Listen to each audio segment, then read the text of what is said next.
it's a time of changes. Now is the time to move on.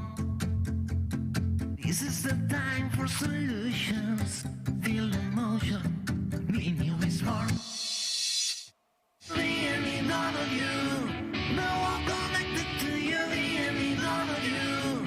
Renew will do it for you. This is the time for solutions. Renew is for you.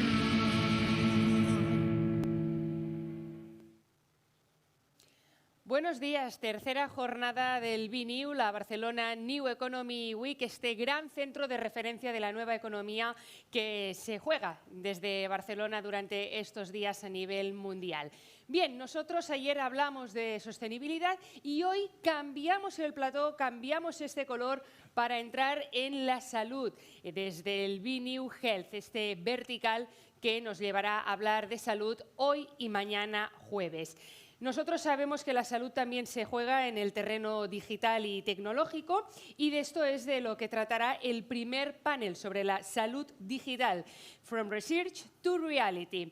Bien, ¿nosotros qué haremos? Sobre todo conocer las herramientas fiables, la investigación innovadora, todo lo que se desarrolla en el campo de la salud. Por todo ello, presento al moderador, él es Óscar García Esquirol, director médico y vicepresidente de la Barcelona Health Hub. Buenos días, Óscar, y muchísimas gracias también por acompañarnos hoy. Con una larga experiencia de Óscar, más de 20 años en el SEM, tratando pues, las emergencias, ¿no?, del día a día que te llegaban también en el hospital. Y decir también que la Barcelona Health Hub es un gran referente de esta investigación tecnológica, de esta salud digital, porque engloba a 4 de los principales actores actuales: las startups, las instituciones, las compañías y, obviamente, también los inversores. Muchísimas gracias y un placer tener una referencia en este sector como es hoy la Barcelona Health Hub a nivel europeo. Gracias. Muchas gracias. Buenos días a todos. Es un placer estar aquí. El BNew es el evento de referencia en The Factory, que sabéis que es un sitio espectacular. Y además tenemos la compañía de 3 grandes ponentes, 3 grandes cracks en el mundo de la salud digital, que hoy seguro nos van a hacer pasar un buen rato. Empezaré presentando a Andy Aguilar, CEO de Legit Health. Es cofundadora de la startup de salud digital que transforma la dermatología mediante inteligencia artificial. Su visión es democratizar el acceso a la atención dermatológica de calidad, rompiendo barreras geográficas y económicas. Buenos días, Andy. Tenemos a Estrella García, Executive Director de Global Clinical Operations de Almirall. Se doctoró en toxicología genética en la Universidad de Navarra. Trabajó en ICI en Reino Unido, donde después pasó a formar parte de Almirall. Se centró en nuevos fármacos antitumorales en fase preclínica. Posteriormente en Almirall como Clinical Research Scientist. Desde entonces ha ido asumiendo diferentes funciones con diferente responsabilidad, como jefa de área terapéutica de alergias y jefa de operaciones de desarrollo clínico, hasta la actualidad, que se centra plenamente en el desarrollo de dermatología, gestionando ensayos a nivel mundial, principalmente psoriasis, acné, dermatitis atópica, queratosis actínica, entre otras muchas indicaciones. Probablemente ahora nos explicarán. Por eso estamos aquí hoy sentada junto a Andy. Y finalmente Patricia Pesudo, responsable de Impulso y Estrategia y Transformación Digital en el Hospital de la Santa Creu i Sant Pau. Es directora de la oficina Más Sant Pau, la nueva oficina de Innovación, Estrategia y Transformación. Lidera esta nueva estructura encargada de aterrizar el nuevo plan estratégico del hospital de 2025 a 2030. Coordina y lidera un despliegue del nuevo proceso participativo que involucra a profesionales del hospital con el fin de focalizar los esfuerzos para ofrecer los mejores resultados asistenciales con la mejor experiencia de paciente, contribuyendo de forma relevante al progreso médico. Además, está trabajando en las alianzas estratégicas, entre ellas las de Barcelona Health Hub, y por eso estamos hoy aquí, ¿vale? Dicho lo cual, y he resumido mucho las biografías de estas 3 personas que nos acompañan hoy, desde la investigación, desde el research a la reality, ¿vale? Esto que se dice tantas veces y de forma tan banal tiene mucho trabajo detrás. Y yo creo que el mejor ejemplo del trabajo que lleva estar, ¿no?, lo que estamos investigando, lo que estamos innovando, que llega al paciente, lo pueden explicar hoy las acompañantes del panel. Andy, creo que sería un buen momento para que explicaras cómo vuestro research, en tu caso además, si no recuerdo mal, es una de las bonitas ocasiones, ejemplos en las que una persona con una necesidad, en tu caso una necesidad dermatológica, detecta esa necesidad y se pone a trabajar para crear una startup que da respuesta a esa necesidad. Y es así como conoce a Estrella. Si nos puedes explicar un poquito cómo llegaste aquí. Correcto, correcto. Bueno, yo soy paciente de distintas enfermedades crónicas de dermatología, así que he vivido de primera mano la necesidad de tener todas las herramientas para tener el diagnóstico correcto, el seguimiento correcto, el tratamiento correcto y para mejorar la calidad de vida y los resultados en salud. O sea, realmente he pasado por distintos problemas de médicos, que no llegaba al especialista adecuado, que no tenía el tratamiento adecuado y eso me fue dejando muchas secuelas. Entonces, al vivir esto, pues dije, a ver, ¿qué puedo hacer? No solamente para estar bien yo, sino también para ayudar al resto de pacientes que se enfrentan a este problema. Y vimos que realmente crear médicos, muchos médicos de la noche a la mañana, en poco tiempo, es imposible, pero están las tecnologías y las tecnologías pueden ayudar a los médicos en muchas de las tareas para que ellos se enfoquen en todo este cuello de botella que hay, porque concretamente dermatología es una de las áreas médicas que están más saturadas. O sea, hay tiempos de espera, tanto en el público como en el privado, que superan, o sea, algunas veces 6 meses, 12 meses en algunos sitios, algunas comunidades autónomas. Dado con esto, pues empezamos a trabajar con la inteligencia artificial, con centros médicos, todo el área de investigación, para ver cómo a través de imagen se podría ayudar en el soporte al diagnóstico de enfermedades y medición de la gravedad. Y durante todo este camino hemos tenido muchísimo apoyo de distintas instituciones y entre ellos pues, ha jugado un papel muy clave Almirai. Almirai en este caso pues, tiene un programa de aceleración de startups en fases iniciales para ayudarles a tener conocimiento del mercado, ser un partner estratégico que te acompaña de la mano. O sea, creo que esto fue súper clave porque te ponen a mentores expertos en distintas áreas según la necesidad de la empresa. O sea, tú como startup pues tienes muchas necesidades, te preguntan, oye, ¿cuáles son las áreas que tienes más débiles que te queremos ayudar ahí? Y te ponen a mentores que son personas profesionales de muchos años de Almirai. Es decir, mira, pues sabes que necesitas conocimiento de experiencia de mercado, ¿vale? Pues te ponemos a un experto de marketing dentro de Almirai para que esté unas horas trabajando contigo y ayudarte a entender un poco más el sector y el mercado para posicionar el producto ahí.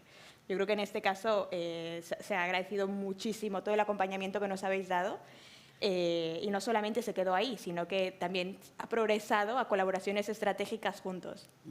Muy bien, Andy. No, la verdad es que me das pie. Yo soy una apasionada de la investigación clínica y eso es lo que hago en Almirai, ensayos clínicos en todo el mundo. Siempre tratamos de innovar en cada uno de los ensayos clínicos, siempre escuchando a los pacientes, escuchando a los médicos para ir un poquito más allá, ¿no? En este caso, Almirai, en el 2019, se inició la colaboración con startups, la inició nuestra Digital Officer, Francesca Woodke, y se lanzaban distintos llamamientos a startups que nos ofrecieran alguna mejoría o que solucionaran alguno de los problemas que en dermatología tenemos a todos los niveles. Y era un win-win, ¿por qué? Porque los profesionales de Almirai entendíamos que era una startup y cómo pensaba esta startup y les acompañábamos aportándoles nuestro conocimiento corporativo. Ellos aprendían de este conocimiento corporativo y nosotros aprendíamos de su forma de pensar, de su mindset, etc. Legit en concreto fue de la segunda cosecha de startups, era un programa de 9 meses, donde además de esta mentoría teníamos también un programa con ESADE que os formaba desde hacer el pitch, desde cómo hacer la ronda de inversión. Pero para mí lo más bonito y lo que fue también el punto de inflexión en Almirai es esa colaboración startup corporate, donde aprendíamos el uno del otro. Si os fijáis, van saliendo perlas. Andy ya ha dicho no podemos fabricar médicos. Yo lo extendería, no podemos fabricar profesionales de la salud, que es un problema a nivel global. Después, ¿no? el tema de la tecnología puede ayudar a sostener la salud. Después también se ha dicho, ¿no? Importante, cómo una startup necesita de la corporate para que la mente, para que la guíe, para que la apoye, para que no al final sea una realidad todo lo que están co-creando.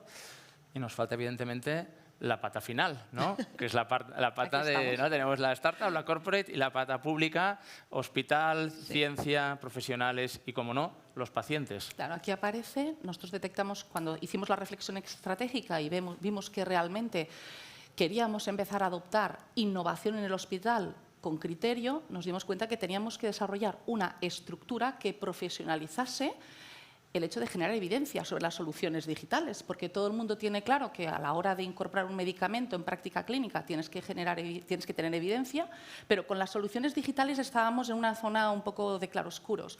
Entonces, desde el hospital se consideró hacer una alianza con el Barcelona Health Hub para poder montar una estructura profesionalizada que se dedicaba exclusivamente, eso quiere decir el 100% de su tiempo, a hacer validaciones clínicas de soluciones digitales. Esto atendía tanto la necesidad interna que teníamos de poder incorporar soluciones a nuestra práctica clínica, pero también ofrecía este servicio de validaciones a agentes externos que tuviesen esta necesidad. Entonces, claro, teníamos la estructura que tenía conocimiento de cómo hacer la validación, los pacientes y los médicos que acaban haciendo la validación. Y esto, explicado de otro modo, es colaboración, ¿no? Startup, corporate y público y privada. Entonces, aquí faltaba la mirada pública también. Entonces, esto también nos lleva a la reflexión que, apelando a lo que decía Óscar, estamos hablando un poco de faltan profesionales de la salud, la tecnología nos puede ayudar, pero es cierto que si no nos ponemos, si todos tenemos claro que esto va de colaborar, de colaboraciones público-privadas, si lo hacemos independientemente no vamos a conseguir, porque realmente todo lo que tenemos que movilizar en cuanto a cambios de mindset, tanto por la parte pública como por la parte privada, y si no lo hacemos juntos no lo conseguiremos, creo que hace falta que todos traccionemos a la vez con ejemplos, con casos claros, ¿no? Es decir, no es lo mismo hablar en abstracto que decir, aquí tenemos un caso, ¿no?, que ha evolucionado y está en este punto. Y creo que a base de ejemplos, predicando con el ejemplo, creo que podremos movilizar para que no sean 2, 3, 4 casos, sino que cada vez seamos más los que estamos apuntando a hacer las cosas de una manera rigurosa y colaborando las diferentes entidades. De hecho, Almirael también está colaborando con el centro. Sí. Es una puerta que se nos abrió donde teníamos... Bueno, algún pain point. Y aquí en este centro de validación colaboramos también con los dermatólogos del Hospital de Sant Pau. Es que el poder y la potencia que tenemos, las instituciones, la farma, las startups, necesitábamos este mecanismo dentro del Barcelona Health Hub con el Hospital de Sant Pau para poder canalizar toda esa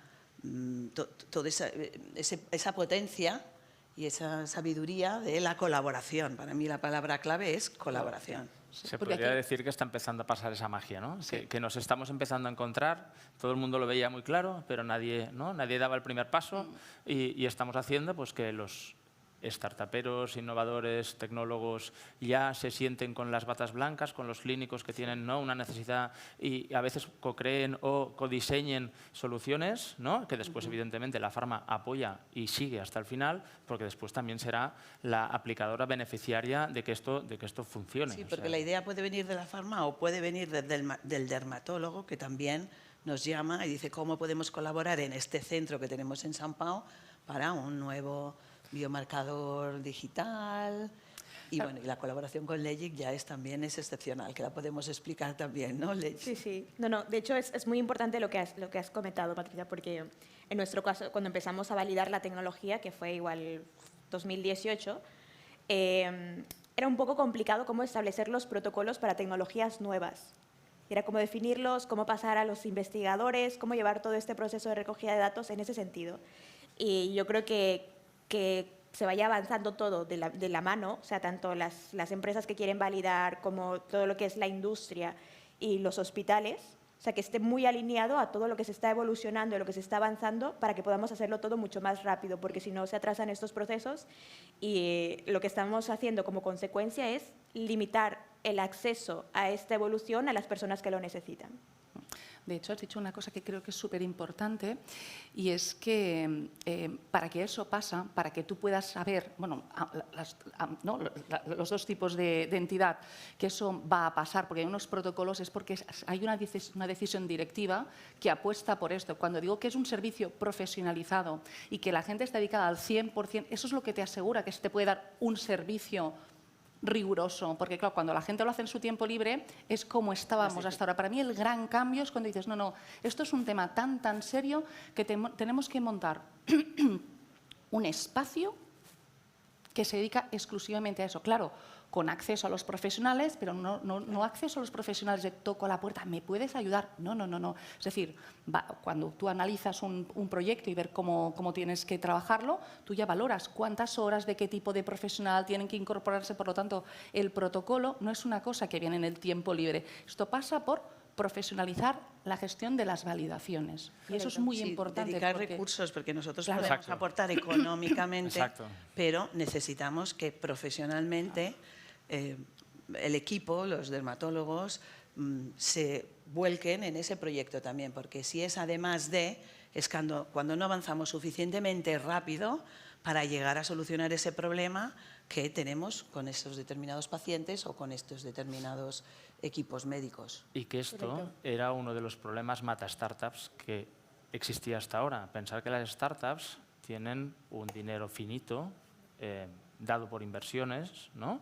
Y que una vez acabas ese dinero se acabó la startup. Entonces, para las startups es crucial el tiempo de vida, que pasen las cosas lo más rápido posible. Claro. Cuando antes te metías a hacer una validación en un centro público con todo lo que eso comporta, ¿no? Es un gran buque que para que vire un poco necesitas que pasen muchas cosas. ¿Qué pasaba? Que muchas iniciativas muy interesantes se quedaban por el camino, por esto, porque íbamos pidiendo ayudas, favores que nunca llegaban, se acababa el dinero de la startup y se acababa el proyecto. Y eso es lo que ha dado que estemos hoy sentados aquí, que haya esta cadena de supervivencia que permite que las soluciones lleguen al final. Antes has dicho una cosa que me ha hecho un poco de spoiler, una pregunta que tenía, que era la de tracción. Y la pregunta era, porque, como dice el título de nuestra ponencia hoy, ¿no? The Research and Reality, ¿qué pasa? Que muchas veces el research está, la necesidad está, los profesionales están, pero las soluciones no acaban de llegar al paciente, ¿no? ¿Quién va a ser el tractor, el que va a traccionar para que esto pase? ¿Va a ser el paciente? ¿Van a ser los profesionales los que van a pedir estas soluciones para que les hagan más llevadero su trabajo y puedan dedicarse a otras cosas? ¿Va a ser la institución que ve más eficiente los procesos, los circuitos internos? ¿Va a ser el gobierno el que dirá esto es imposible de mantener, necesitaremos otras soluciones que mantengan el sistema? ¿Quién creéis que va a traccionar más, si tuvierais que apostar? Wow, es una muy buena pregunta. Es una muy buena pregunta. Yo creo que tienen que ser todas las partes. Todas las partes tienen que estar involucradas en todo el proceso porque, a ver, los pacientes tienen la necesidad. Tienen la necesidad, lo piden, pero ellos no saben qué es lo mejor. Para eso necesitan el respaldo de que el médico también apueste por esto para ayudarles. Y el médico necesita el respaldo de los hospitales para decirles, ok, esto te lo vamos a permitir, esto te lo vamos a sacar porque si no, no puedes adquirirlo.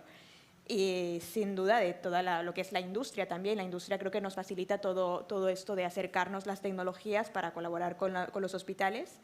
Y el gobierno, sin duda, o sea, las licitaciones públicas para poder integrar soluciones a los hospitales es súper importante y clave. Sí, yo también estoy de acuerdo. Tiene que ser todos los que has nombrado. Ninguno de ellos se tiene que sentir amenazado.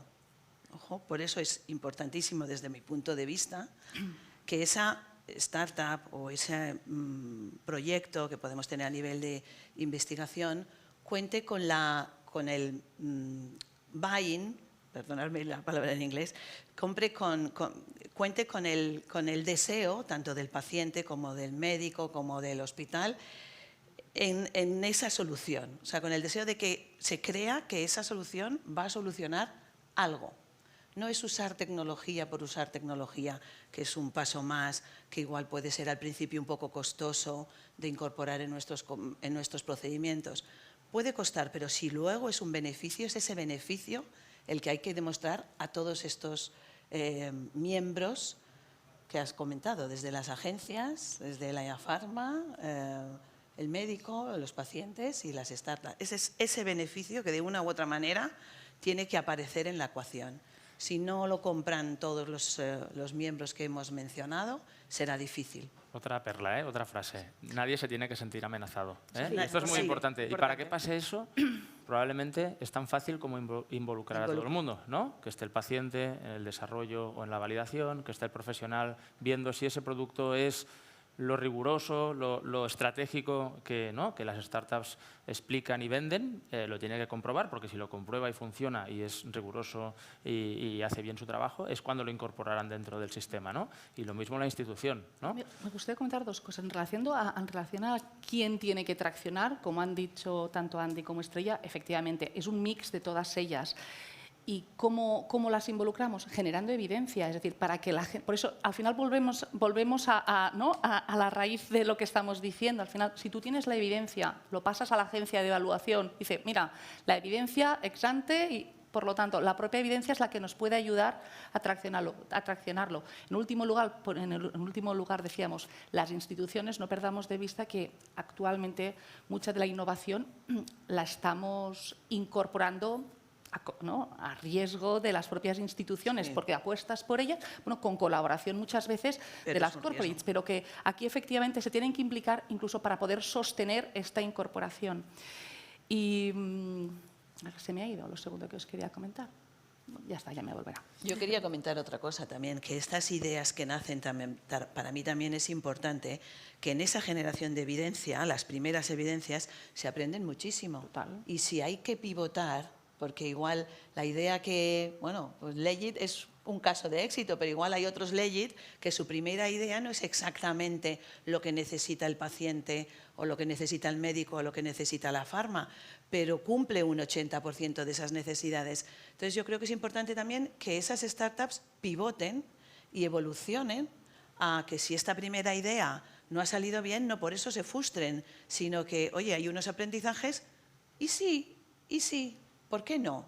Y se van abriendo puertas y puertas. Unas se cierran, pero otras se van abriendo. Y para mí eso hay veces que, es verdad que decías, la startup tiene el dinero limitado, pero claro, tiene limitado, pero si no se saca lo que queremos, mejor que cambiemos para ver si encontramos más dinero para terminar la idea o para evolucionar la idea. Y esto pasa un poquito dependiendo del estado de maduración de la startup. Cuando una startup es una startup joven, es mucho más fácil que pivote y co-cree cuando se junta con la corporate o cuando se junta con el hospital, porque no tiene un producto cerrado.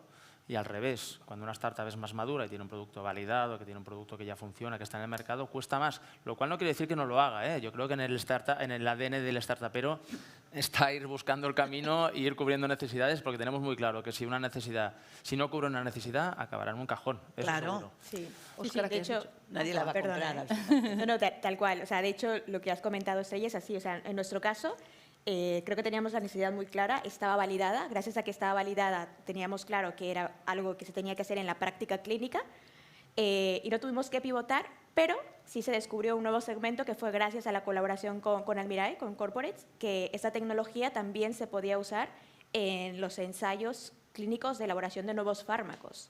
Entonces, nos abrieron nuevas puertas, un nuevo mercado, así que sin duda está todo muy relacionado. Lo estamos probando en un estudio pivotal, a ver cómo funciona, etcétera, para luego ver si se puede utilizar en el futuro para los estudios pivotales, que al final son los que necesitamos presentar ante las agencias reguladoras para que nos aprueben el proyecto. Y ahí, si nuestra variable principal, que no es el caso, pero podría llegar a estar analizada o identificada o diagnosticada y luego medida por una tecnología como LEGIC, habría que validarlo y demostrar que efectivamente la antigua tecnología y la nueva mide lo mismo, presentarlo a la agencia regulatoria y que nos lo compren. Por eso digo que es que lo tienen que comprar todos.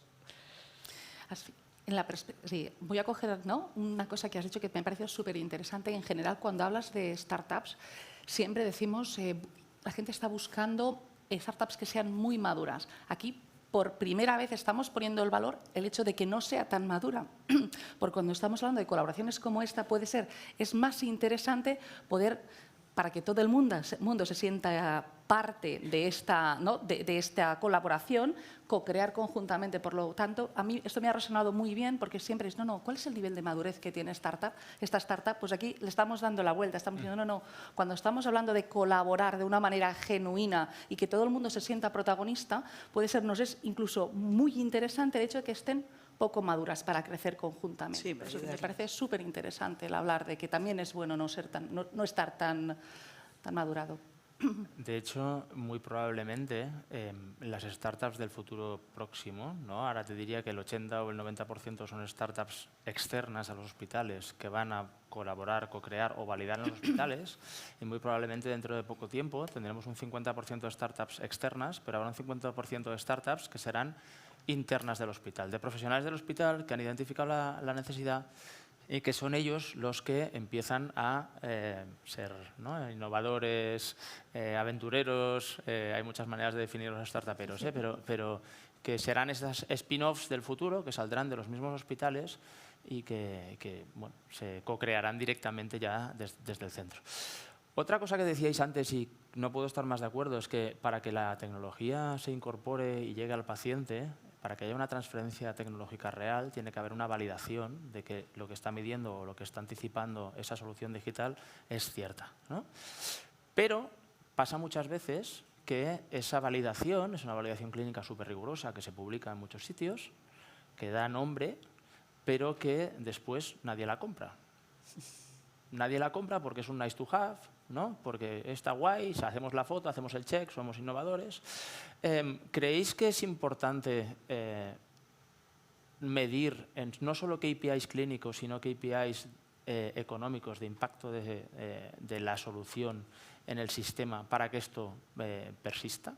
Para que alguien pague la fiesta. Al final, la startup no llegará a ningún lado si no hay alguien al final del proceso que diga, oye, lo compro, lo incorporo al Mirail, lo incorporo al hospital porque le sale a cuenta, y para eso hay que validar la parte económica de la solución. ¿Vosotros lo habéis hecho, por ejemplo, en Legit? Lo hemos hecho, nos ha costado mucho, porque no todos los hospitales están dispuestos a compartir esos datos. Entonces es un poco complicado. La parte económica no siempre se adquiere para ver los beneficios que realmente la solución está haciendo, cuánto ahorro está teniendo el hospital. Pero sí es importante porque podríamos validar solamente la parte médica, la parte clínica de cómo beneficia a los pacientes, cuánto tiempo ahorra el médico, cómo beneficia al médico en el trabajo, pero sin duda el hospital no te lo va a adquirir si no le dices cuánto se va a ahorrar. O sea, y eso es lo mismo. O sea, la industria va a decir, oye, ¿cómo voy a apostar por ti si no sé realmente el beneficio que va a generar? Yo creo que sin duda es muy importante, creo que todos lo sabemos, Sí. pero lo importante es cómo lo adquirimos, cómo lo logramos. Bueno, yo creo que en el caso de los hospitales es clave, ¿no? Este return of investment y estos KPIs económicos, cuántos más pacientes puedes atender, que para mí eso tiene un valor incalculable, ¿no? Hay intangibles de valor también, que quizás le tendríamos que poner una cifra, pero es eso, ¿cuántas más visitas de pacientes puede hacer ese médico? ¿Cuántas horas menos de ingreso en la UCI, por ejemplo? Y repercute no solamente en el uso de la UCI, sino en todo el personal de la UCI. O sea, hay muchísimas formas de medirlo que, bueno, nos las van a exigir, si no, no nos van a comprar esta tecnología. ¿Abrimos los datos, Patricia? Esos datos que dice Andy que cuesta mucho de obtener. Yo os diría que eso está pasando. Es decir, en nuestro caso, todas las iniciativas internas, todas, en la segunda fase de validación tienen que, tienen que presentar un plan de viabilidad económica a 5 años vista.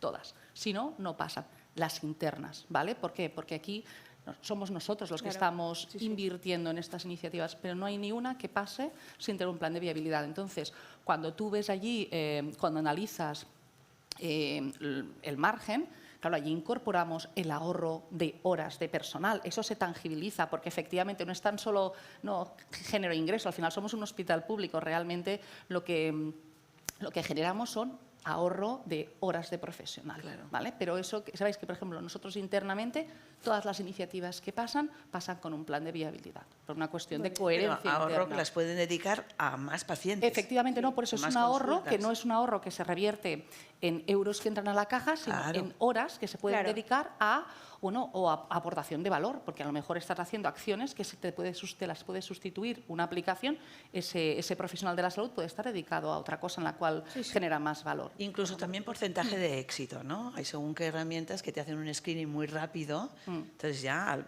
al paciente ya le llega como digamos la historia clínica y lo que en teoría está sufriendo a través de estas herramientas, y el profesional solamente tiene que decidir sí o no. O sea, es probabilidad de éxito, ¿no?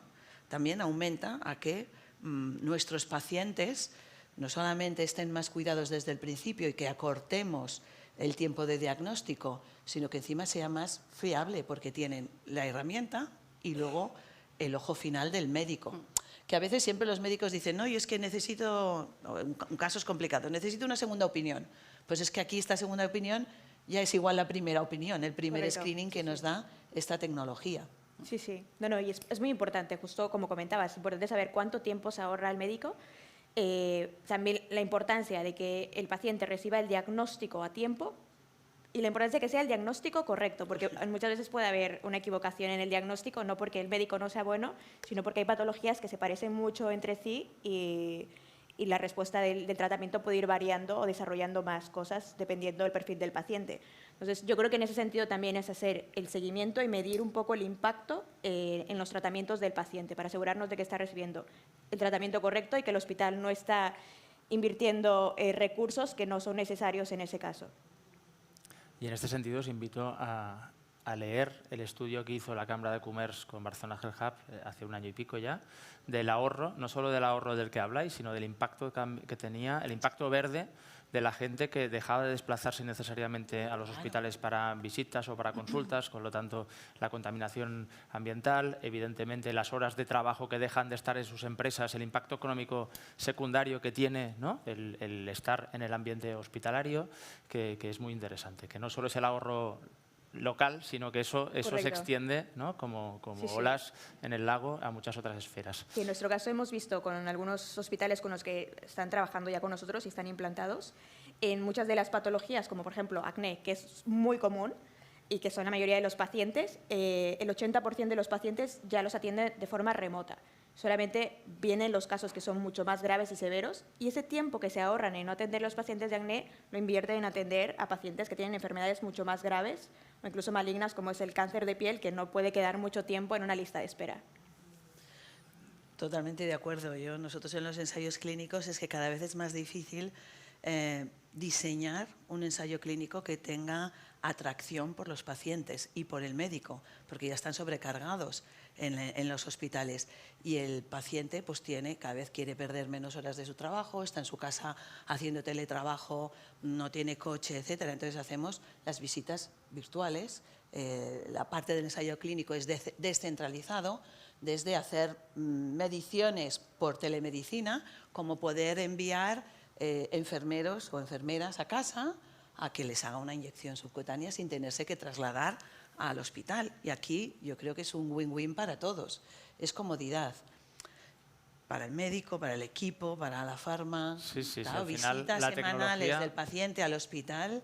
Es que esto es terrible a nivel de logístico y nada sostenible, lo que dices. La tecnología tiene que ayudar, ¿no? Que muchas Claro. veces está esta dicotomía que la gente se piensa que vamos a cambiarlo todo por tecnología, todo por inteligencia artificial. No, No, o sea, no. han de coexistir las dos cosas. Ha de ser un modelo híbrido entre, ¿no? Profesionales bien cualificados que visiten al paciente, que lo atiendan, como siempre dicen, ¿no? Que a mí es una cosa como médico que me pone nervioso, que puedas mirar a los ojos al paciente. Yo le miro a los ojos al paciente siempre, tenga ordenador delante o no lo tenga delante. Hay gente que sin ordenador nunca le mira a los ojos al paciente, o sea, eso no depende de la tecnología. Pero que ese modelo híbrido es lo que tiene que al final hacer más eficiente, más sostenible el sistema sanitario, ¿no? Un tema peliagudo y que también ha salido aquí, datos. ¿Queréis comentar algo de los datos? Porque para mí hacemos ciencia, ¿no? La medicina es una ciencia, no es una ciencia infusa, es una ciencia que se cuantifica, que tú tomas unas decisiones basadas en unos datos, ¿no? Entonces estamos delante de un mundo nuevo de posibilidades de datos que nos pueden permitir hacer procesos diferentes, diagnosticar enfermedades diferentes o antes, ¿vale? Pero todo pasará cuando empecemos realmente a entender, a usar, a darle ese valor que tienen los datos y que ahora parece que los datos, es un tema que no se puede hablar. ¿Qué pensáis de esto? Es clave. O sea, los datos, nosotros estamos hablando de inteligencia artificial. Inteligencia artificial se entrena con datos. O sea, nosotros necesitamos el histórico, necesitamos entender qué está en el estado del arte de cada una de las patologías con las que trabajamos y necesitamos acceder a datos de pacientes que han tenido estas enfermedades, cómo han ido evolucionando. Pero ahora mismo está toda la parte restrictiva de protección de datos, anonimizar los datos, cómo acceder a ellos, qué se puede utilizar y qué no se puede utilizar. Pero creo que cada vez se está regulando mucho más. Está siendo, sin duda, un problema de acceso a muchos de los hospitales, como, vale, ¿cómo regulamos esto? ¿Quién queda como encargado de los datos? ¿Quién los procesa? Pero creo que vamos por buen camino. Sin duda vamos por buen camino. Sí, completamente de acuerdo. Hay nuevas regulaciones en inteligencia artificial, pero yo creo que también la nueva protección de datos, el GDPR, pues también nos ha encorsetado muchísimo. Os he de decir que ahora el consentimiento informado de los pacientes de cada uno de los ensayos clínicos, que tiene un máximo de 15 hojas y es muy difícil la mitad, son GDPR. Sí. Entonces, claro, el paciente ve aquello y se asusta. Yo creo que hemos perdido aquí la batalla frente a Estados Unidos. Total. Estados Unidos pide perdón. Mucho más Nosotros abierta. Permiso y ellos piden perdón. Y al final, el paciente hay muchas veces que comparte todo en su Facebook, en Twitter, en TikTok, sí, etcétera, etcétera, que a veces tenemos que decir, oye, cuidado que igual estás desvelando el ciego de este ensayo clínico y hay según qué cosas que no puedes contar, ¿no? Pero claro, el GDPR es muy estricto, todas las compañías lo estamos cumpliendo y bueno, hay que balancearlo. Sí, es muy importante, es muy importante. Es un poco complicado pillarlo y entenderlo y sin duda yo creo que sería necesario que los procesos se hagan mucho más ágiles y fáciles para que sea accesible para todos, pero sin duda yo creo que nos protege mucho, en muchos sentidos, sobre todo los pacientes, porque lo que hay que cuidar sobre todo es la seguridad de los pacientes, pero podríamos hacerlo mucho más ágil y accesible. Pero yo te diría, por ejemplo, llevas un Apple Watch. Sí. Sí. En general al Apple Watch le regalas todos los datos. Entonces yo creo que estamos matando moscas a cañonadas. Tenemos que pensar a lo grande, porque efectivamente yo creo que, como ha dicho Estrella, no sé si llamarlo encorsetar, pero es que tenemos una mirada súper pequeña. Eso es una cuestión, es percepción mía, ¿no? Es decir, Estados Unidos pide perdón y va haciendo. Aquí estamos pidiendo permiso todo el rato y no avanzamos. Os voy a poner algún ejemplo. Cuando te pones a desarrollar un algoritmo de inteligencia artificial y estás viendo dónde encuentras un banco de datos de 300.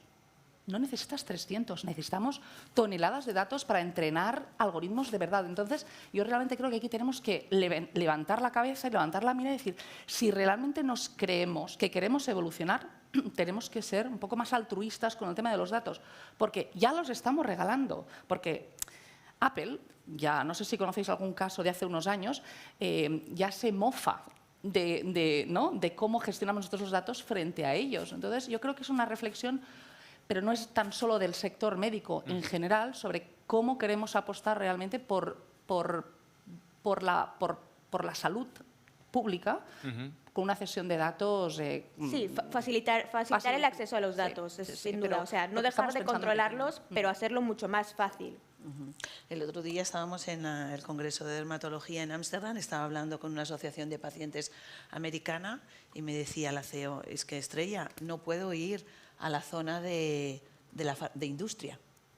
Está como bueno, está vetado, ¿no? O sea, puedo ir a las charlas, pero no puedo ir a ver, no sé, pues qué producto tienen, cómo los han desarrollado. Bueno, somos más estrictos que Estados Unidos en ese aspecto. Para proteger, es verdad, a los datos, nuestros propios datos y los de nuestros pacientes con los que co-creamos o deberíamos co-crear todo. Pero sí que es verdad que nos penaliza frente a otras farma que igual tienen, por ejemplo, el headquarters en Estados Unidos. Pero somos donantes, ¿no? Somos donantes universales. Yo puedo donar mis ojos, mis órganos, puedo donar mis vacaciones colgándolas en las redes sociales, pero en cambio no puedo donar mis datos para que se haga ciencia, ¿no? Es curioso. El paciente. Sé que, Estrella, tú eres muy fan del paciente.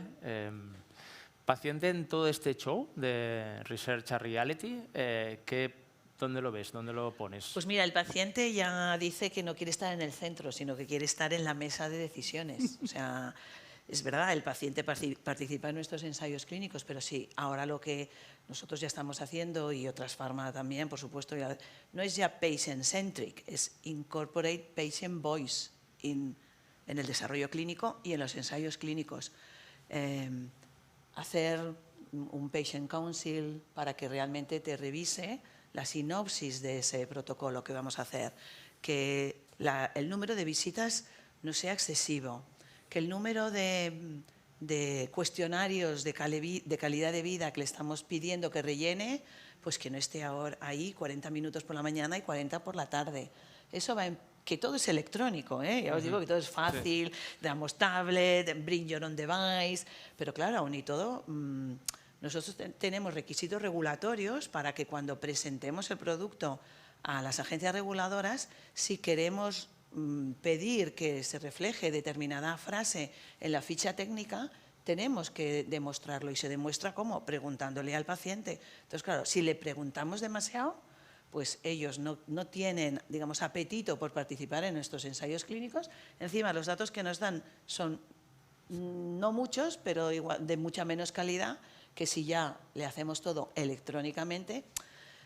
Aquí está el balance entre gente que no tiene acceso igual, ¿no? Ahora estamos también con el tema de la diversidad en los ensayos clínicos, de no ir solo a determinados estatus sociales, sino también que tenemos que involucrar a todas las razas, etnias, estados sociales, etcétera, etcétera. Entonces, para mí es co-crear con el paciente, escucharlo desde el principio. Desde EUPATI hace una labor excepcional entrenando a pacientes que te ayudan a revisar incluso el producto de tu Target Product Profile, el protocolo, el número de visitas, el Patient Reported Outcomes. Quieren estar sentados en la mesa donde se decide qué estudio se hace y cómo se hace. Y luego nos ayudarán más a ser eficientes en el recruitment, porque siempre habréis oído, los ensayos clínicos siempre van tarde. Pues claro, siempre van tarde porque los queremos hacer pronto y al final dependemos de que nos lo apruebe, de que el médico pueda, de que el paciente quiera participar en el ensayo clínico. Entonces, si contamos con ellos desde el principio, estoy segura de que mejoraremos esa eficiencia. De que ya no quiere estar en el centro, quiere estar en la mesa de decisiones, otra frase para la mañana. Y probablemente lo que podríamos hacer es poner en el centro al dato. Porque si tú tienes en el centro al dato, ese dato nutre a los pacientes, nutre a los profesionales, nutre a los hospitales, ¿no? Probablemente el futuro centro lo ocupará el dato y todos nos beneficiaremos de ello. Estoy seguro de que sí. Nos quedan 2 minutos. Uy, qué 2 minutos. Me gustaría preguntaros en estos 2 minutos que quedan, si tuvierais que dejar una frase para el día de hoy, de Research a Reality, ¿qué diríais? ¿Qué recomendación dejaríais? ¿Qué experiencia os ha llevado? Y esa frase resume la experiencia. ¿Cómo queréis despediros hoy del panel? Para mí, creo que está claro, es no ir solo, ir acompañado, trabajar en conjunto, sin duda, porque todos jugamos un papel muy importante para hacerlo posible. Yo diría co-create, stronger together, esa colaboración es crítica. Y mi deseo, y creo que lo he dicho en algún otro panel también, es que alguna startup uniera todos los electronic health records de todos los hospitales del mundo para realmente ser eficientes en qué desarrollar y qué desarrollar para nuestros pacientes, que ahí tenemos todos los datos de los pacientes. Pero bueno, poco a poco. Yo diría, tenemos un to-do para hacer hoy, que es crear un marco de confianza hoy para poder colaborar correctamente en un futuro. Muy bien, y eso creo que hoy está muy bien representado, ¿no? Con startups pública y privada, mejor imposible. En el próximo panel tendremos que buscar algún molester porque estamos todos tan de acuerdo que es difícil generar debate. Una agencia. Óscar, yo si quieres te pongo el contrapunto aquí. Venga. A ver, no, hablamos de startups, pero yo creo que también en el sector de la farma, de la salud en general, el margen de error debe de ser, si no cero, 0, algo. O sea, entonces, una startup está en proceso de desarrollo, de descubrirse, del prueba-error. ¿Cómo encajar este perfil necesario, pero a la vez un poco arriesgado, ¿no? Estamos hablando de la joya de la corona, que es la salud. Te contestaré con un ejemplo muy personal. Yo Vale. soy médico de UCI, ¿vale? Cuando empecé mi residencia en el hospital público en el que empecé, la primera semana estábamos de guardia en urgencias, el R1 de UCI, yo, el R1 de cirugía, mi amigo, y el R1 de traumatología, Sí. ¿vale? Éramos los tres que te atendían si llegabas con una urgencia al hospital público X. Nadie dudaba de nuestra capacidad, nadie nos exigía resultados 100% perfectos. Es decir, imaginaros que probablemente muchas cagadas se hicieron en esa época. Y sigue pasando, siguen entrando R1s que siguen estando en las guardias, con todo respeto del mundo de los R1s que han de aprender. En cambio, tú pones una solución que es una solución que informa a los profesionales de lo que podría ser, o sea, ni toma decisiones por sí sola, y entonces hay que tenerla 100% cuadrada, no puede haber ningún fallo, 1000 ensayos clínicos. Entonces hay que tener un poquito de perspectiva de cómo estamos, qué podemos aportar con tecnología y hasta dónde. Después viene la responsabilidad, ¿no? Pero bueno, esto ya sería otro tema. Y me quedo con estas 15 hojas que ha detallado Estrella para llenar el formulario. Muchos lo saben, aquí muchos de la audiencia ya Claro, saben. claro, son necesarias, pero es verdad que al final no ralentizan un poco todo el proceso. Bueno, pues muchísimas gracias Estrella, Patricia, Andy y obviamente a Óscar por inaugurar Gracias a este vosotros. primer panel de Health. Nosotros hacemos una breve pausa y seguimos hablando de la personalización en la medicación. Muchas gracias.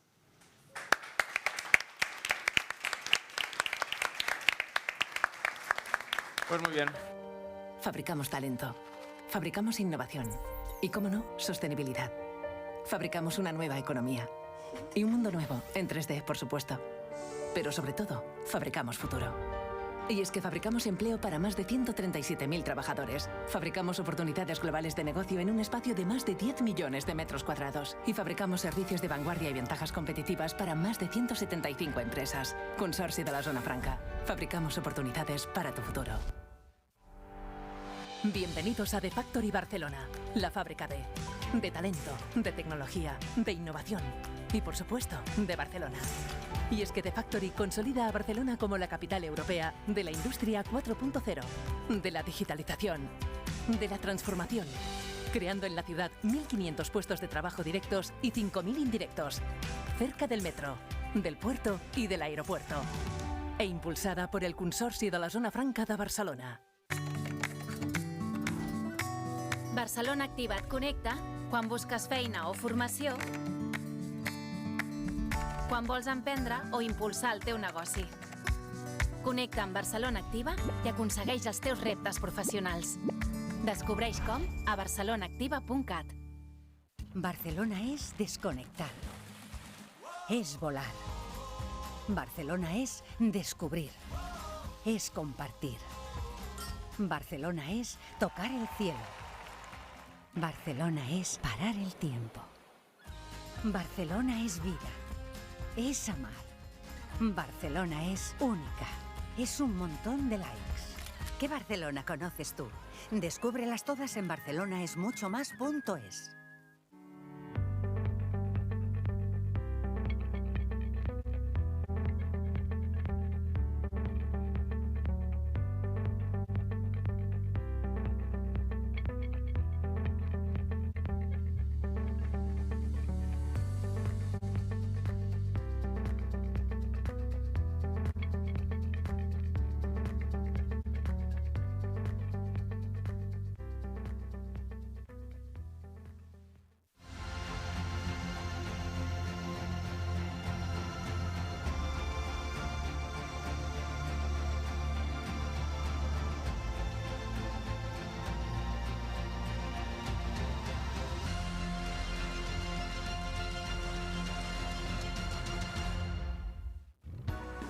Por fin un banco que trata a las empresas como personas.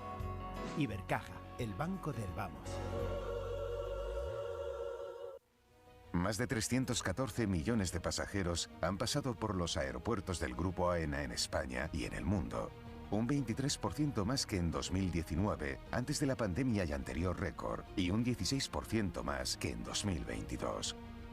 En AENA hemos vuelto a demostrar que los nuestros son los aeropuertos más seguros, eficientes, sostenibles y acogedores del mundo. Catalizadores de la economía y el turismo. AENA, aeropuertos para ti.